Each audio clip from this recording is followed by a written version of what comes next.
கிறிஸ்தவத்தோட அடிப்படை கோட்பாடே இந்த நீதி தான். ஆதாம் இந்த தகுதியை ஏதேன் தோட்டத்தில் என்ன செஞ்சிட்டாரு?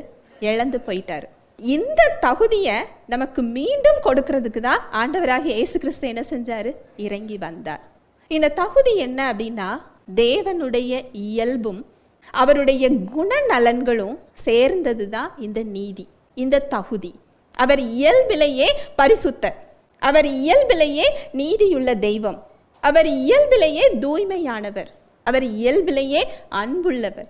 அவர் எதிர்பார்க்கிற ஸ்டாண்டர்ட் இதுதான். ஆனா நம்முடைய நீதி எப்படிப்பட்டதா இருந்துதான்? அழுக்கான கந்தை போல இருந்துதான். அவர் நிர்ணயிச்சிருக்கிற தரம் அவருடைய நீதி, அவருடைய இயல்பு, அவருடைய குணநலன்களுக்கு ஒப்பிட்டு பார்க்கும்போது நம்ம செயல்கள் இதை என்ன செய்ய முடியாது? பெற முடியாது. இதுதான் சுவிசேஷம். இதை கொடுக்கறதுக்கு தான் அவர் என்ன செஞ்சாரா? இறங்கி வந்தாரா.